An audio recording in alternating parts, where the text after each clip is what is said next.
October 23, 1944.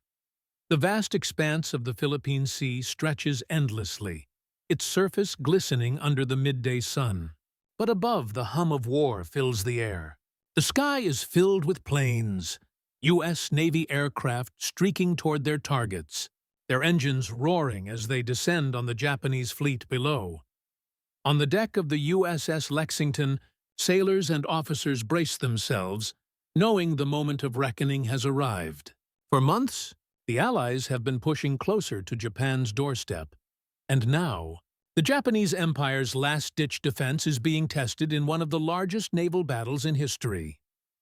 In the distance, Japanese sailors aboard the mighty Yamato and Musashi scan the horizon.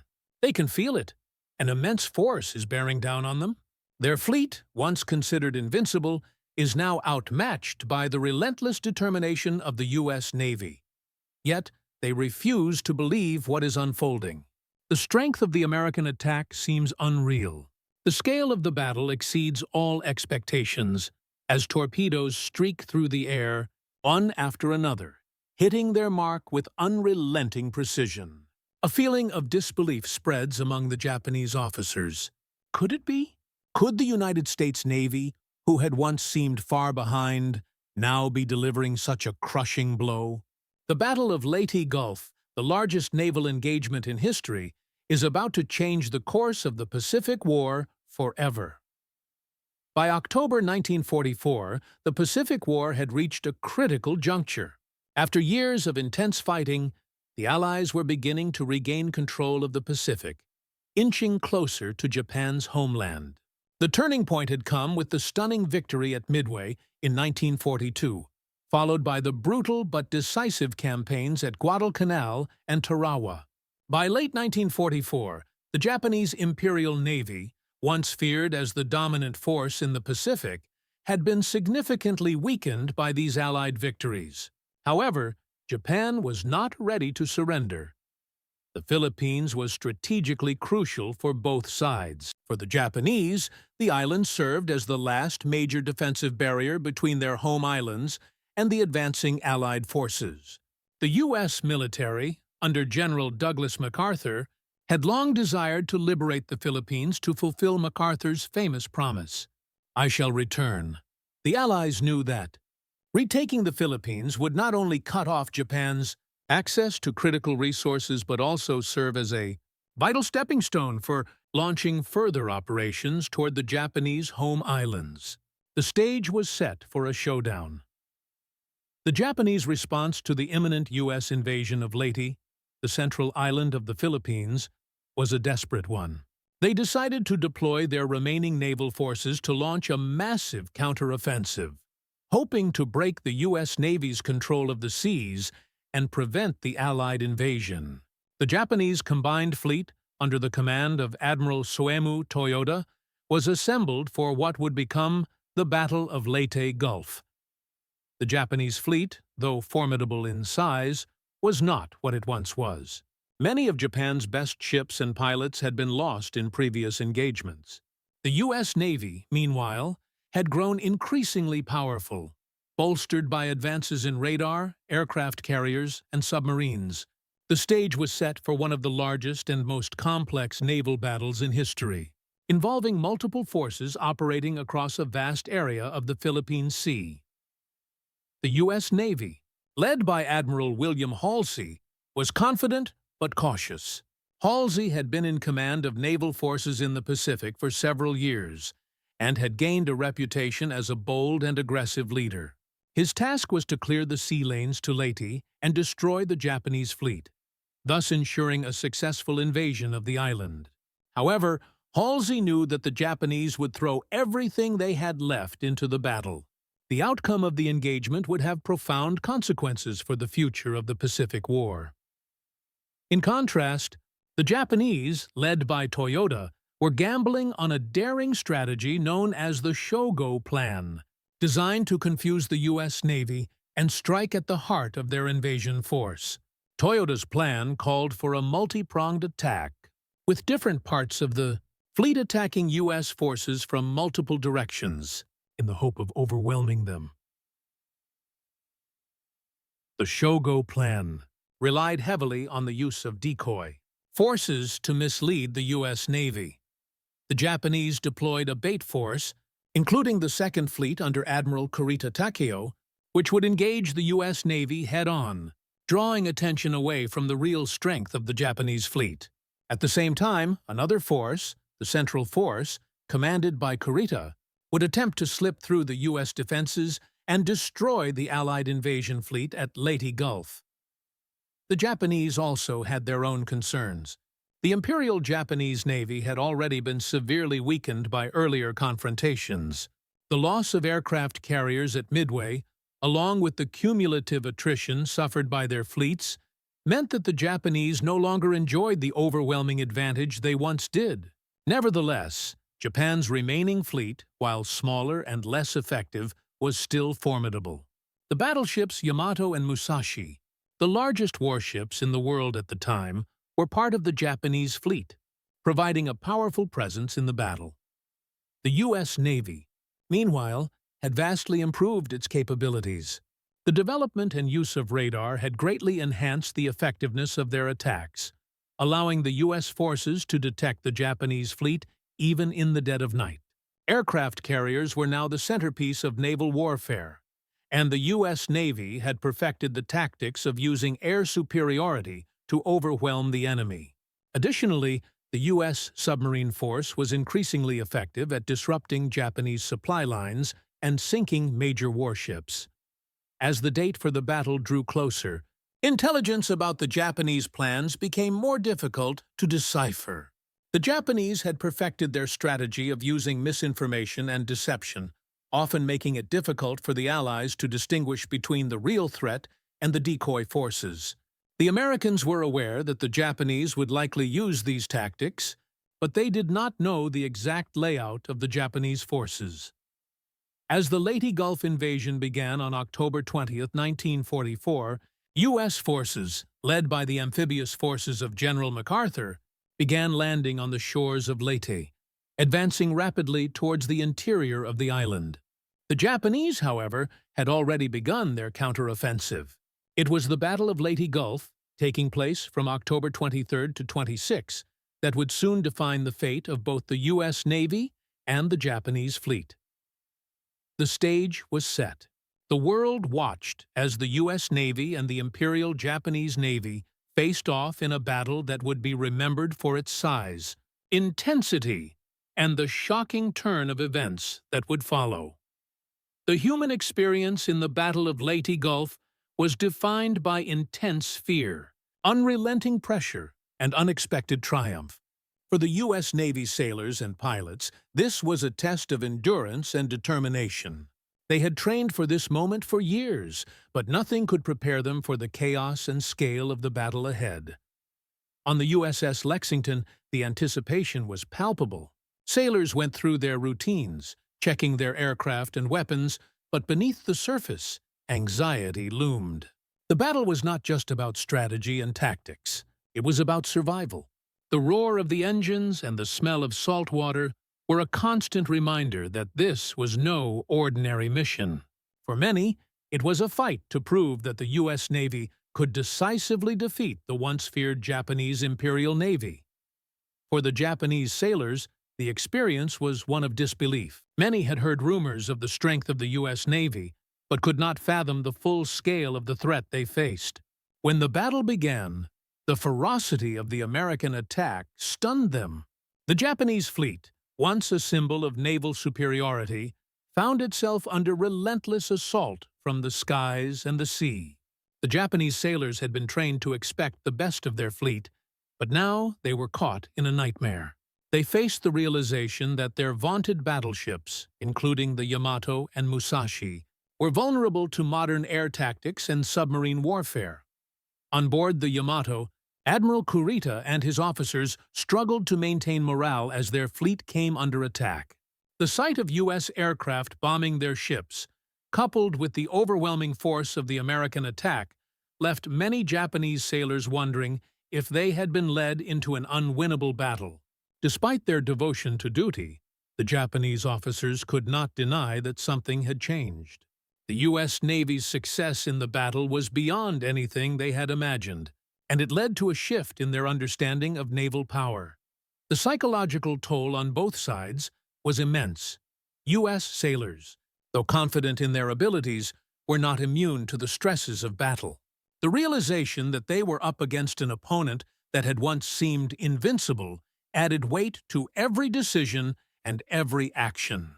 For the Japanese, it was the final blow to their already shattered sense of invulnerability. The battle marked the end of an era for the Imperial Navy, and many sailors aboard the ships, seeing the overwhelming force of the U.S. Navy, knew the tide of the war had irrevocably turned. The tactical brilliance of the U.S. Navy was on full display during the Battle of Leyte Gulf. The Americans had mastered the art of naval warfare, combining air superiority, long-range strikes, and submarines into a coordinated, multi-layered attack. The battle itself was an intricate web of deceptive maneuvers, where the U.S. Navy executed precision strikes while avoiding a direct engagement with the bulk of the Japanese fleet. One of the most crucial elements of the American strategy was the use of aircraft carriers. The U.S. had perfected the use of aircraft to disrupt enemy fleets long before a direct confrontation. At Leyte Gulf, this was most evident in the Battle off Samar, a sub-battle within the larger conflict, where a small group of U.S. escort carriers, protected by a handful of destroyers, faced off against the Japanese central force, which included the mighty battleships Yamato and Musashi. Despite being vastly outnumbered, the American forces used their aircraft to devastating effect. Torpedo bombers and dive bombers attacked with precision, scoring hits on the Japanese ships and forcing them to retreat. This was a critical moment that highlighted the strategic value of aircraft carriers, as they delivered blows far beyond the reach of traditional naval gunnery. For the Japanese, their tactics were initially built on the assumption that the U.S. would follow conventional lines of naval engagement. Admiral Kurita Takeo led the Japanese Central Force into the battle, hoping to catch the U.S. Navy off guard. His plan involved splitting his forces, with some units engaging the U.S. forces head-on, while others attempted to flank the Americans. But this division ultimately played into the hands of the U.S. Navy. The Americans, using their superior intelligence and radar, were able to track the movements of the Japanese fleet and launch counterattacks with precision. The Japanese, relying on their battleships as the core of their fleet, found themselves at a disadvantage. Their powerful ships, while capable of inflicting significant damage, were slow and vulnerable to the speed and maneuverability of the American aircraft. Additionally, Japanese submarines, which had once been a potent force, were rendered ineffective in the battle due to their lack of modern radar and the overwhelming presence of U.S. aircraft in the area. This tactical imbalance was evident when the Japanese battleships attempted to close the distance with the U.S. fleet, only to find themselves under constant aerial bombardment. The battle revealed a crucial shift in naval tactics. Aircraft carriers, submarines, and long-range strikes had supplanted traditional battleships as the key elements of naval power. Technology played a central role in the outcome of the Battle of Leyte Gulf, with the U.S. Navy having a clear advantage in several key areas. The most significant technological edge was the use of radar. Radar technology allowed U.S. forces to detect the movements of the Japanese fleet long before they could be seen by the naked eye. This gave the Americans the ability to anticipate Japanese movements and launch attacks with a level of precision that the Japanese could not match. In addition to radar, the U.S. Navy's aircraft played a pivotal role in the battle. The F-6F Hellcat and the TBF Avenger were the backbone of the American offensive. The Hellcat, in particular, had a remarkable kill-to-loss ratio, downing hundreds of Japanese planes. The Avenger torpedo bombers were equally effective, delivering deadly strikes on Japanese ships, including the Musashi and Yamato. These aircraft allowed the U.S. Navy to project power far beyond the range of their ships, a capability that the Japanese, with their reliance on large battleships, lacked. On the Japanese side, Technology was a double-edged sword. While their battleships, including the Yamato and Musashi, were technological marvels of their time, their speed and maneuverability were limited. The U.S. Navy's aircraft, which could strike from miles away, took full advantage of this vulnerability. The Japanese also struggled with outdated communication systems, which impeded their ability to coordinate their forces effectively. The Japanese Zero fighter, once considered the most advanced aircraft in the Pacific, was also outmatched by the more advanced U.S. aircraft. The Hellcat's superior firepower, combined with the experience of U.S. pilots, ensured air superiority for the Americans. The Zero's lighter frame and agility could not overcome the Hellcat's durability and firepower. This technological gap would prove disastrous for the Japanese. While their battleships and aircraft were still formidable, they were no match for the combined power of U.S. carriers, aircraft, submarines, and radar systems. The technological innovations of the U.S. Navy would forever alter the course of naval warfare. The contrast between Admiral William Halsey of the EBU, U.S. Navy, and Admiral Kurita Takeo of the Imperial Japanese Navy shaped much of the battle's outcome. Halsey's boldness and aggressiveness were key components in his approach to naval warfare, and they were on full display during the Battle of Leyte Gulf. His primary goal was to destroy the Japanese fleet. He had been given the freedom to operate with a large degree of autonomy, and he took full advantage of it. Halsey, known for his impatience and tendency to press forward in the face of danger, focused on pursuing and eliminating the Japanese fleet. However, this leadership style also led to some controversial decisions. Halsey, in pursuit of the Japanese decoy force, was lured away from the central part of the battle, leaving the U.S. invasion fleet vulnerable to the Japanese center force. While Halsey's pursuit of Kurita's fleet was a bold move, it risked the safety of the invasion force. Fortunately for the U.S., this decision did not result in catastrophic failure, but it did create a tense moment during the battle. Halsey's willingness to take risks exemplified his leadership style, but also highlighted the unpredictability of war, where a single misstep could have cost the Allies dearly. In contrast, Admiral Kurita Takeo faced a different set of challenges. Kurita, commanding the Japanese center force, had a fleet that included some of Japan's most powerful ships, including the Yamato and Musashi. However, Kurita's leadership was hindered by a lack of decisive coordination. The Japanese fleet was deeply divided, with Kurita not having the same degree of command and communication as Halsey. The Japanese had to rely on complex, layered plans and decoys, and the inability to execute these plans seamlessly in the chaos of battle contributed to their ultimate failure. Kurita's hesitation during critical moments of the battle, such as his reluctance to fully commit to an assault on the U.S. invasion fleet, left him and his forces vulnerable. His uncertainty was compounded by confusion in the chain of command, as well as the Japanese fleet's over-reliance on their heavily armed battleships, which ultimately proved ineffective against the American air power. This hesitation contrasted sharply with Halsey's aggressive pursuit, which, while risky, demonstrated the confidence required to press the attack.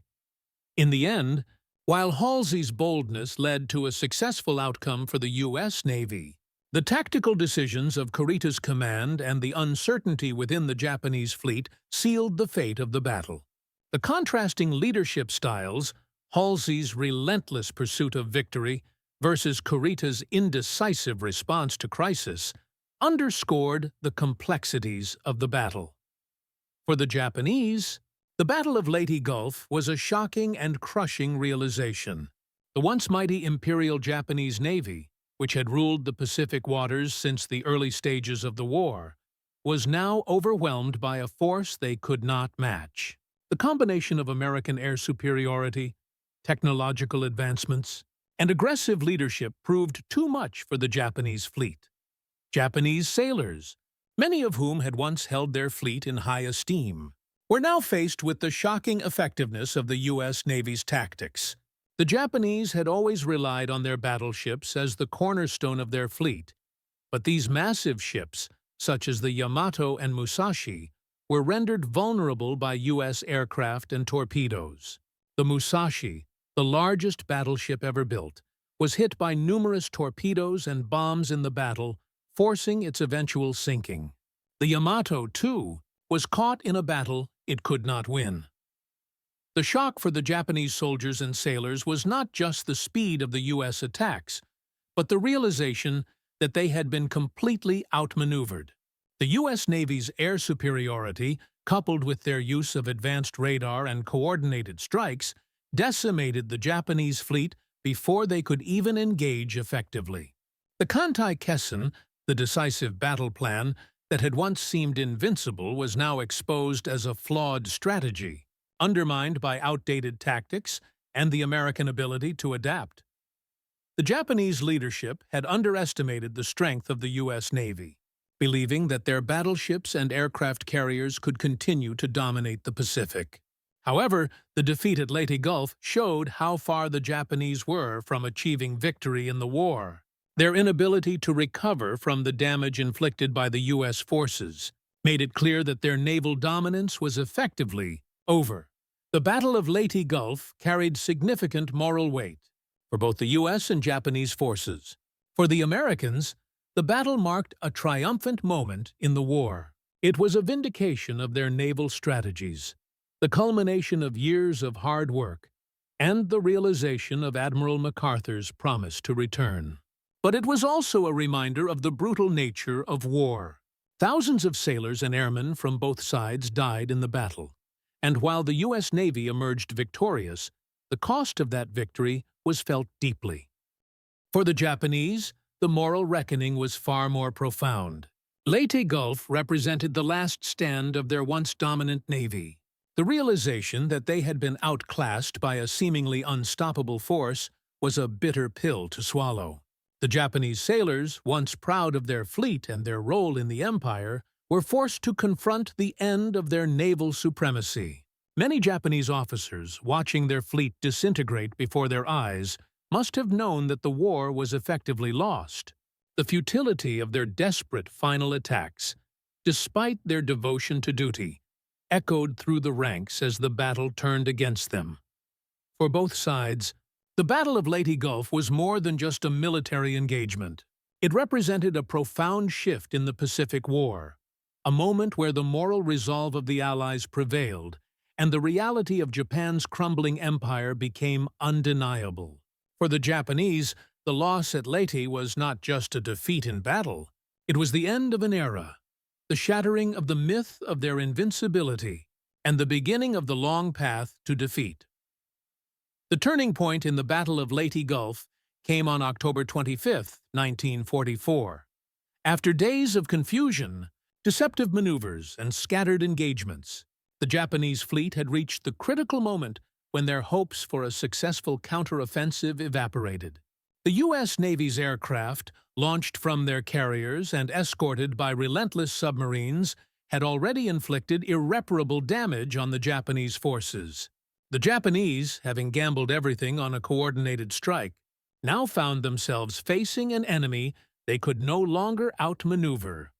Admiral Halsey's pursuit of the decoy force had left the U.S. invasion fleet exposed, but the Japanese forces, despite overwhelming firepower, failed to capitalize on this. Admiral Kurita Takeo, commanding the Japanese center force, had made progress towards the American landing sites on Leyte Gulf, but the tide of battle was already turning. The sudden and overwhelming air assault by U.S. bombers left the Japanese battleships reeling. One of the key moments of this turning point came as the USS Intrepid and USS Enterprise launched a series of devastating strikes on the Musashi. The Musashi, Japan's largest battleship, bristling with armor and firepower, was struck by over 17 torpedoes and numerous bombs. Its massive hull, once the pride of the Imperial Japanese Navy, began to sink. The Musashi's sinking was symbolic of the entire battle. A massive force, once considered invulnerable, now crumbling under the weight of American air power. The loss of such a mighty vessel shattered the confidence of the remaining Japanese sailors. At the same time, the kamikaze attacks, a last-ditch effort by the Japanese to turn the tide of the battle, began. However, these desperate attacks were too disorganized and too ineffective. The kamikaze pilots, though deeply committed to their duty, faced overwhelming resistance from the U.S. Navy's advanced radar systems, defensive fire, and air superiority. The few kamikaze aircraft that did reach their targets inflicted only limited damage, while the overwhelming majority were shot down long before they could strike. The moral and tactical failure of the Japanese kamikaze strategy became evident as it was revealed that their desperate tactics could no longer save them. The desperation of the Japanese fleet was evident as their remaining ships were scattered. Their fleet, once a proud symbol of the Japanese Empire's strength, was breaking apart. The decision to commit their entire fleet to the battle had been a miscalculation, and now they were paying the price.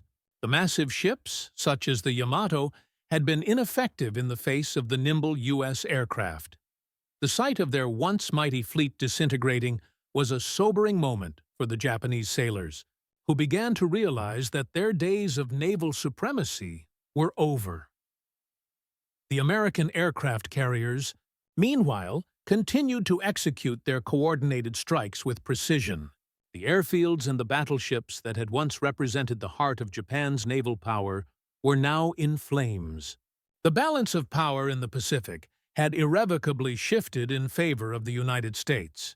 For Admiral Halsey, the pursuit of victory had been relentless, and now it was clear that his bold leadership had played a crucial role in turning the tide of the war.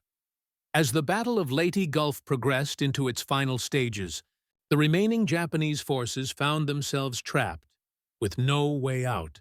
Admiral Kurita's center force, despite managing to push toward the American landing fleet, was now facing a scenario where retreat seemed the only option. The realization hit the Japanese commanders hard. Their navy, once the terror of the Pacific, was on the verge of complete destruction, and with it, their hopes of preventing the Allied invasion of the Philippines. By the afternoon of October 25th, the USS Enterprise, USS Essex, and other carriers had launched wave after wave of bombers and torpedo planes, continuously hammering the Japanese fleet. The Yamato, Musashi, and other ships, once symbols of Japanese naval superiority, were being overwhelmed by the sheer volume of firepower. Japanese battleships, equipped with the latest in naval armor, were now sinking under repeated airstrikes. It became evident that the Japanese strategy of focusing on large battleships and battleships alone could not hold against the dynamic, multi-dimensional assault led by the U.S. Navy's carriers and aircraft. In one of the most harrowing moments of the battle, Kurita, still commanding his fleet, was faced with a grim choice. His force had been decimated, and his heavy ships were no longer able to defend themselves. They were now surrounded by U.S. bombers and torpedo bombers that attacked from every angle.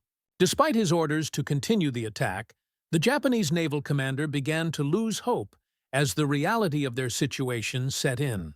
Under the pressure of this relentless assault, Kurita made the fateful decision to withdraw from the fight. This retreat marked the final stage of the battle. Kurita's fleet, severely weakened and now shattered, broke apart and fled the battlefield. The Yamato, still fighting, was left to retreat, but was later bombed into oblivion.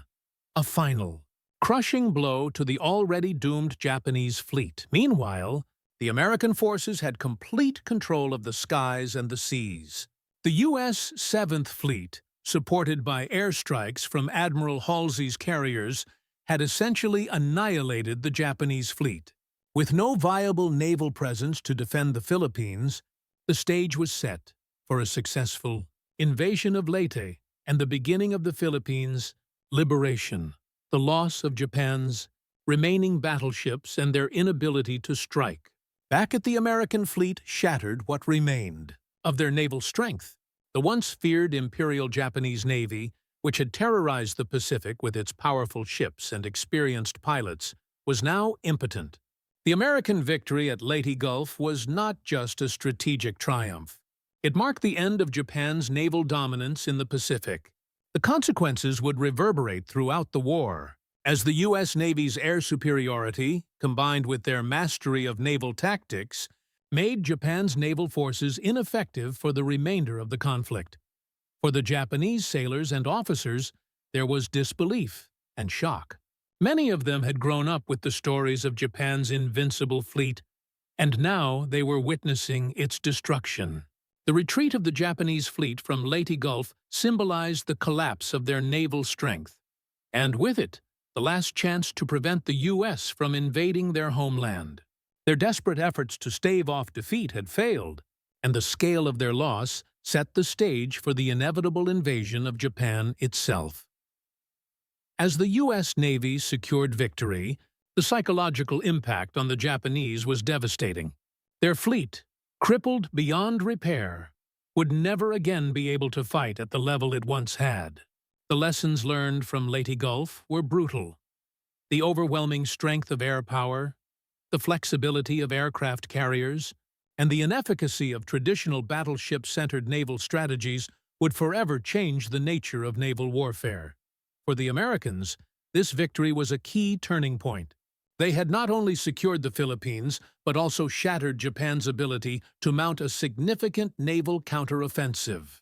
The U.S. Navy's victory in the Battle of Leyte Gulf set the stage for the final chapters of the Pacific War, leading directly to the island-hopping campaigns and the eventual invasion of Japan.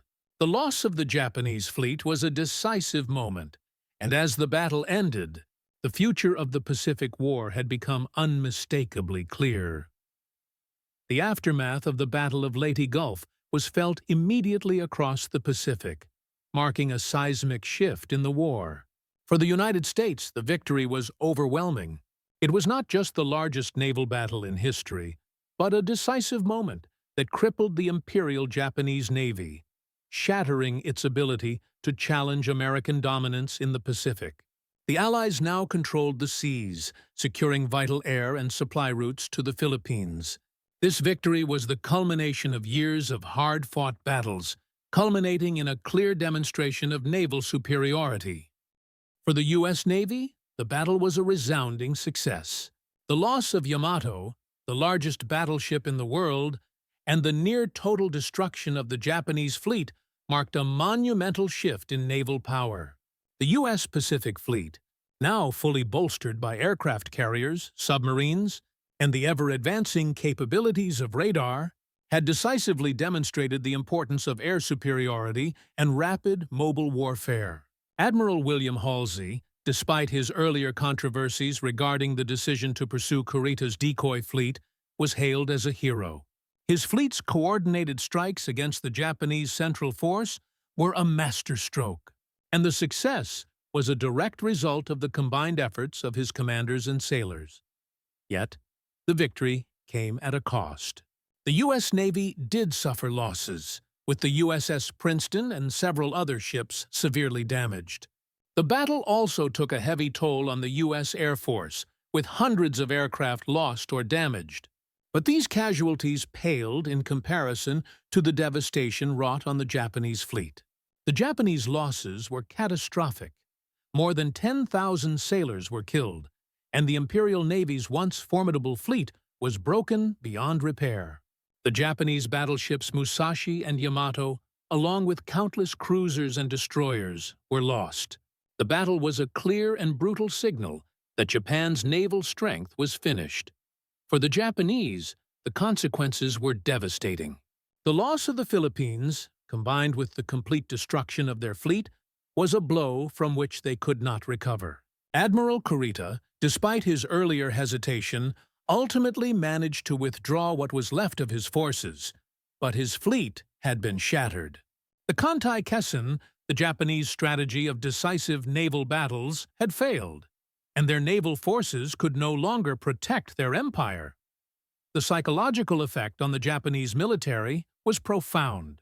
The loss of Leyte Gulf and the destruction of their navy shattered the myth of Japanese invincibility. The battle confirmed what many had feared.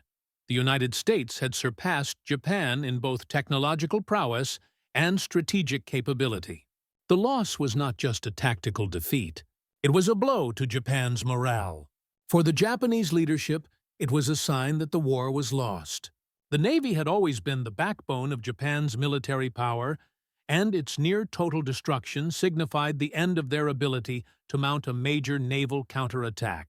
For the civilians in Japan, the battle's aftermath was just the beginning of a long, brutal period of suffering that would eventually culminate in the atomic bombings of Hiroshima and Nagasaki. In the immediate aftermath, Japan's ability to conduct offensive naval operations was decimated. The defeat forced Japan into a defensive posture for the remainder of the war, unable to defend critical territories like the Philippines or prevent the U.S. from continuing its march toward the Japanese home islands.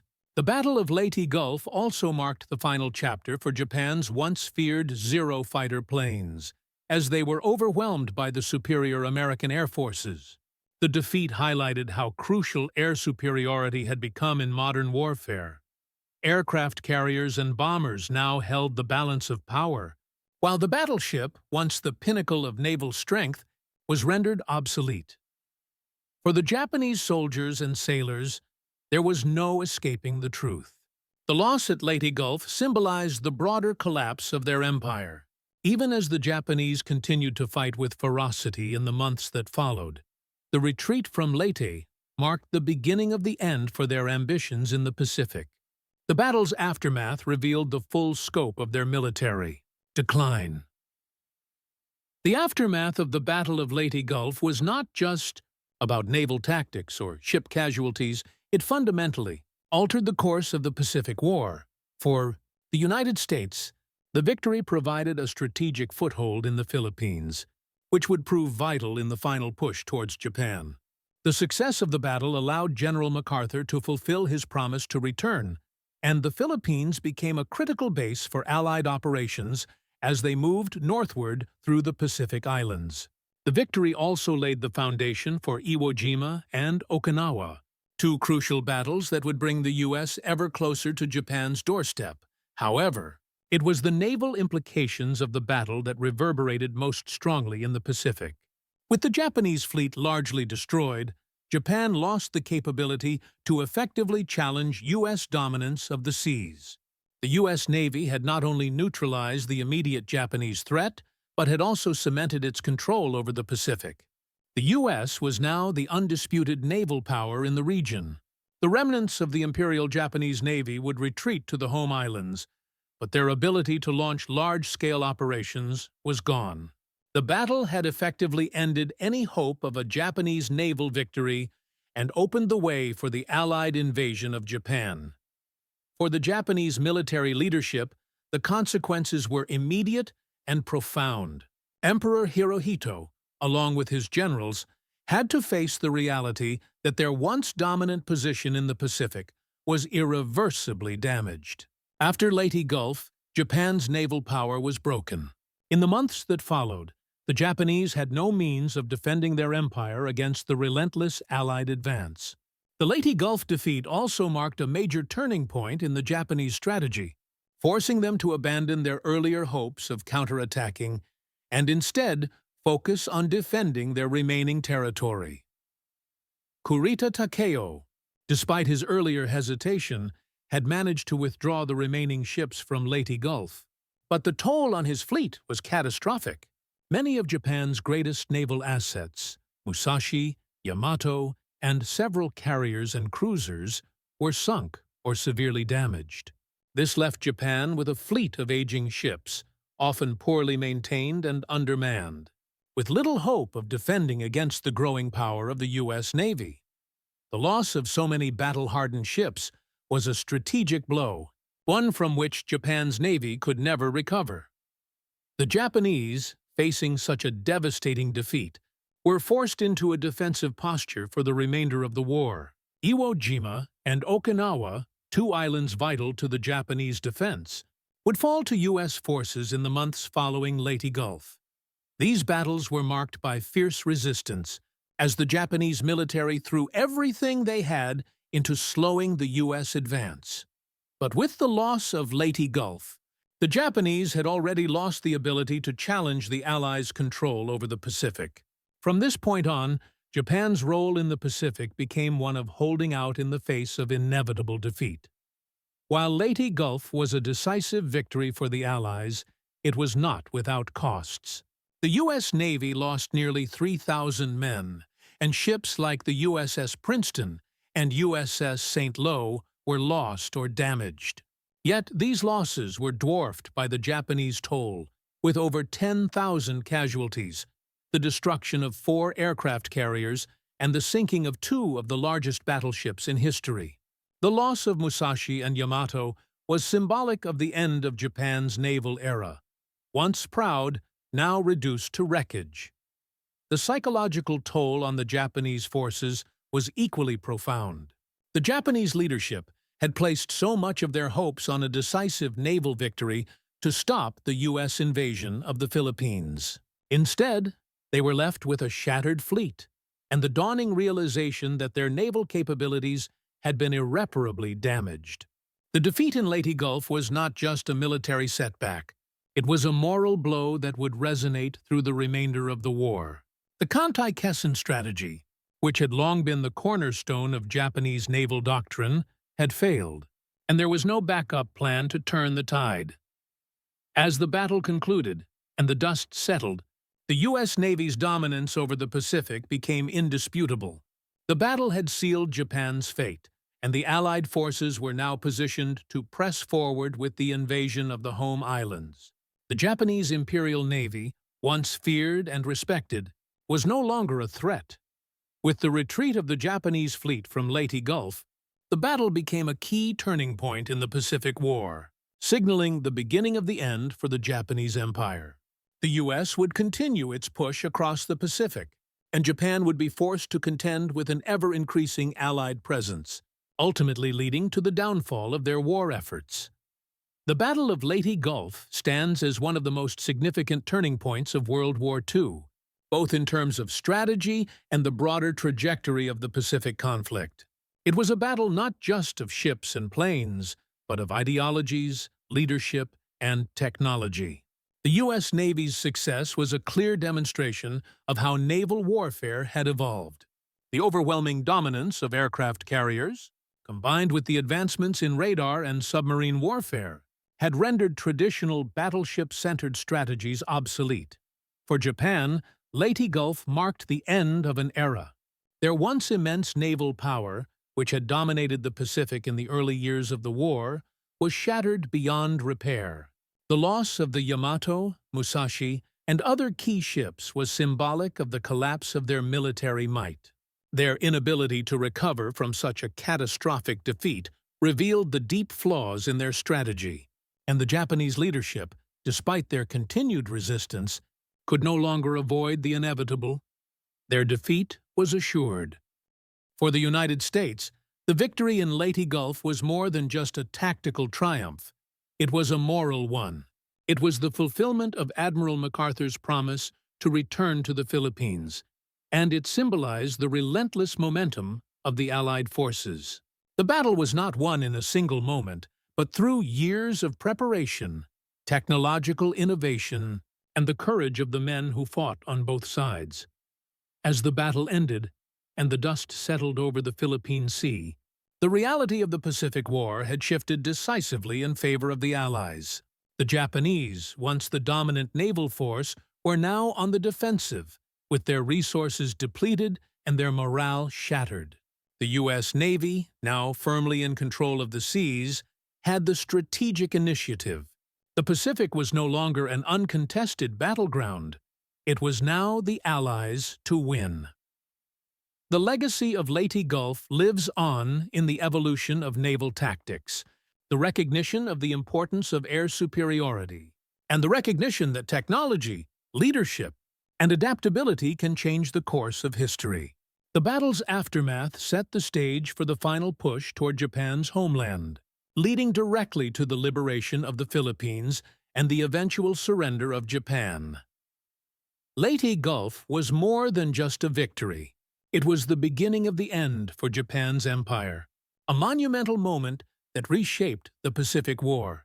In its wake, the world saw the immense sacrifice, courage, and strategic brilliance that would define the final chapter of the conflict in the Pacific.